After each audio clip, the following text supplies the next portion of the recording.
Rachel Strangelo. I'm Josh. the manager here. Nice to meet you. Nice to meet you. Take a seat. Okay. I'm just waiting for someone else. All right. Oh, sorry I'm late. Oh, hi. Hi, I'm Michelle. Oh, okay. Nice to meet you. Hi, nice to meet you too. Hey, Hi. I'm Michelle. Nice to meet you. Okay, so first, I'm just going to give you each an opportunity to introduce yourself and tell me why you'd like to work at General Hospital. Josh, would you like to start? Sure. So my name is Josh. I'm a recent graduate from Palomar College, and I wanted to work here at the General Hospital Urgent Care because I wanted to transition into community health. And I looked on the website. I was kind of looking up your hospital, and I liked your mission statement, which was to provide quality, affordable health care to your members in the community that you serve. And I feel that it's important to have for everyone to have a means to take care of their health individually, and healthy individuals make strong, healthy communities. I also saw that you guys have a mobile outreach to the homeless, which I would like to be involved in. And I saw that you were building a new hospital in 2017, so I was excited about that opportunity as well. Great, thank you. Well, I've kind of been working for the last 6 months. I'm a new grad, so I've been working the last 6 months in skilled nursing. And oh my gosh, have you ever worked skilled nursing? Oh, I don't suggest it. It's such a toxic environment. And we have a new charge nurse there. She really likes to micromanage things, so I really want to get out of there. I don't like it there. Okay. Can you give me an example, Josh, of how you incorporate evidence-based practice to your patient care? Oh, yes. So bedside manner is really important to me. And so while I was in nursing school, I kind of did some research on, it's called Healing Touch. Oh, And I took a certification over the summertime of our break, and Healing Touch was something that it's an accredited certification, and I was able to incorporate that during our oncology rotation with my cancer patients when they were getting chemotherapy. So I would ask them kind of on a scale of 1 to 10 what their anxiety level was, and then after I incorporated some of the Healing Touch modalities, I was able to ask them again, and a lot of times they would say that it went down from a 10 to a 2. Wonderful. And Michelle, how would you incorporate evidence-based practice? Well, evidence-based practice to me is pretty much so following what is listed as interventions when it comes to your NANDAs, because that's been tried and true. That's kind of why they give it to us in our Ackley book is, get your evidence-based practice from there. Okay. Yeah. Josh, can you give me an example of how you've worked on a team project and what was your preferred role and why? Okay, so when it comes to teamwork, I generally prefer a supportive role versus kind of like being the person in charge. And in the supportive role, what I do is I like to try to find out kind of with the team I'm working with what everyone's talents are and try to leverage what each person is good at. So an example was in my last job, I ran the internship program, and we had a student spend 12 weeks with us. And so what I did was I created rotations where the students spent some time with each of the 4 members of our staff. And that way the student was able to be exposed to different styles, as well as not overloading any one particular staff member with the burden of having somebody for the whole 12 weeks. And the feedback from the student was great. The college reached out to us and said that he had a really great experience, and it ended up being a good experience for everybody. Okay. And Michelle? Well, when I work in teams, I tend to like to be independent. I don't work as well with a group of people. But when I do work with a group of people, I like to be in charge. And like Josh, I like to help people know what it is they need to do. I find that, nobody wants to be the leader, and so why not let me be the leader? And I'm really good at that, and I think my viewpoints are really good, and I feel like the team members, they're allowed to have their opinions, but ultimately I'm the leader, so what I say goes. Okay. And Josh, how do you handle conflicts between team members? Okay, so when it comes to conflicts between team members, I try not to take things personal. I try to really focus on the group goal. So I had a project in the past where we were doing a fundraiser for, it was at my last job when we were doing a fundraiser for the Challenge Athletes Foundation. And there were a couple times where we had, one team member in particular got kind of really irate, and the way that I kind of handled that was, I try to, I don't take things personal, and I try to keep my own emotions in check. And if somebody is having kind of a big issue, I just keep asking questions to draw out the biggest concern. So with that particular team member, I kept asking him until he was able to articulate what issues he was having with the project, and we were able to get it on the table and talk it through and then move the project forward. Okay, great.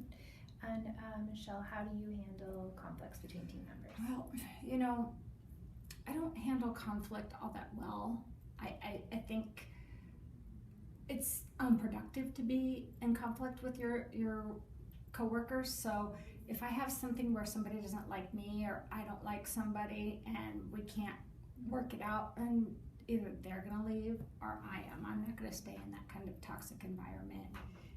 I'll just move on. Okay. Josh, how do you handle difficult patients? Difficult patients. So I have had a couple difficult patients, especially during nursing school. And my personality is such that I'm empathetic, and I really try to bring that to my nursing care. And to give you an example, I had a patient that was a heart failure patient. He was very frustrated, and he was extremely rude to me, and he yelled at me actually. And in that moment, what I did was I really tried to put myself in that patient's position. And at that particular time, I just started to talk to that patient, and I said, it must really be frustrating for you to be in the hospital. I can't imagine, what you're going through. And again, it created a connection between the patient and myself, and it opened up some dialogue, and we were able to talk about, what he was feeling. So when it comes to difficult patients, again, I guess my response is to just really try to be empathetic and put myself in their position. Okay, and Michelle, how do you handle difficult patients? Difficult patients. Well, I've had patients that are difficult, that are just not happy with the care that I'm giving them, even though I'm totally taking care of them. I find that if they're really not happy people, there's nothing I can do to make them happy, so I just ignore them. I give them the care they need, like I totally give them their meds and make sure that their pain is controlled, but other than that, I don't go in and spend a lot of time with them. I just ignore them. Okay. Josh, how have you overcome challenges in past positions? In past positions, I guess I'll kind of refer back to nursing school. At the beginning of nursing school, in the clinical environment, I felt it was kind of hard for me to stay organized, and that was kind of something that I really had to work on. And so to overcome that particular challenge, what I did going into the clinicals was I created a task list for myself, and it wasn't something that you could always stick to perfectly every day, but I could keep referring back to it so that when things got chaotic, it kind of kept me on track and kept my own thoughts organized, so I was able to kind of accomplish the things that I had set out for each day. Okay, and Michelle, how do you handle or overcome, challenges in past positions? Well, I don't really think that I've had too many challenges in past positions, but if I don't like it, like I said, I'll move on. That's really how I would handle it if I had some challenges. Okay. How do you provide patient-centered care, Josh? So patient-centered care for me is keeping the patient's backstory and who that patient is in the forefront of my mind while I'm interacting with them. So to give you an example, in my OB rotation, I had a patient who was Muslim, and just knowing a little bit about some of the religious kind of concerns that patient might have had, I just asked her outright. I just said, ma'am, are you okay with having a male nurse as part of the team providing care with you? Just because I wanted to be conscious of her cultural or spiritual concerns. And as it turned out, she was okay with it, but I just say that to give an example of with all my patients, I try to keep in mind what is important to them and what spiritual, cultural, or any other beliefs that they need while getting care, and I always am sure to ask them. Okay. And Michelle, how do you provide patient-centered care? Well, I think patient-centered care is really all about making sure that all their interventions are taken care of. That what they need, I check it off on my list as I go along. Did I raise the head of the bed up to 30 degrees? Make sure they can breathe easily. So I try to put all my interventions in place and give them the meds when they need it, and that's what I would do. Okay. Do you have any questions? I think I'm about I do. I totally Yeah, do. actually, I did have some questions. So Okay. I know that okay. you Go ahead. are the unit manager Mm-hmm. of the position that I'm applying for, correct? Yes. Okay, so I just wanted to know, so what qualities make someone successful in this position that you're hiring for? How do you describe the team environment of your current group that you work with? And what Questions. computer documentation system do you guys use? Okay, so here at General Hospital, Mhm. it's really important, especially in this outpatient job, that you have really good assessment skills. It's important that you know how to triage. Mhm. Although this isn't the ER, you never know what kind of patient you're going to get. So true. Teamwork is really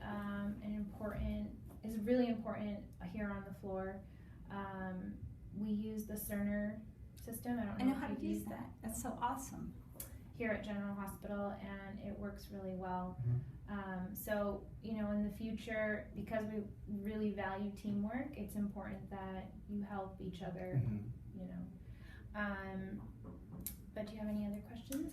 Or? Just one more. So after this interview, let's see, how and when will we learn of your decision?